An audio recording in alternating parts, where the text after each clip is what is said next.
This is North Carolina, the governor's race there. Josh Stein, the Democrat, takes the race there. He faced off against the Lieutenant Governor Mark Robinson, a very controversial candidate. And the polls had showed, well, we talked about ticket splitting, where perhaps the vote for the presidency might be different than the vote down ballot. This perhaps will be an indication of that. Josh Stein, the winner of the governor's race in North Carolina. Just a brief word about this controversial lieutenant governor candidate. You both are jumping to tell me who wants to take. Let me just say one. We got 9 more hours to go here. One small thing, which is this, because Kristen will get into, I think, how controversial this Republican gubernatorial candidate was. You're leaving that to me. But just remember, the ticket splitting piece, this is a state that has ticket split president, governor before. Yeah. That's it, right? So this, I think... They have a Democratic governor right now, That's Roy exactly Cooper. right. So if somebody's looking at this going, well, the Democratic governor won in North Carolina, doesn't that mean maybe that Vice President Harris is a lock? It does not. And just to throw that out there, this is a state that where Republicans know how to check a Republican for president and a Democrat for governor. But this was a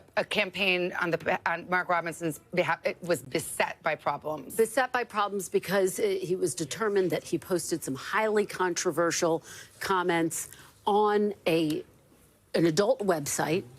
And so the backlash was massive. This result was expected. The question is, that was, by the way, one of the controversies. I'm giving you the biggest one.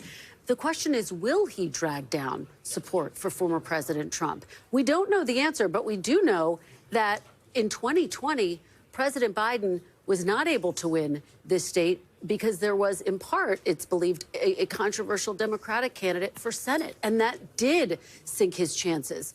Now, just to zoom out a little bit, a Democrat hasn't won the state of North Carolina since 2008, when Barack Obama did it. Trump added 3 campaign stops in these closing days of the race. Spent the whole weekend there, 3 days straight in North Carolina. How important this state is to his path. Also, a sense that it might have been slipping away and trying to shore up that. Absolutely. North Carolina was very, very tight in 2022. Trump won it, but it was right up there in terms of narrow margins. Which Absolutely. And it's a good reminder that even if the electoral vote count ultimately has a pretty wide gap, these margins can be very tight, and those electoral votes, listen, they all go to the winner, right? So that's what matters here in a state like North Carolina. Thanks for watching. Stay updated about breaking news and top stories on the NBC News app or follow us on social media.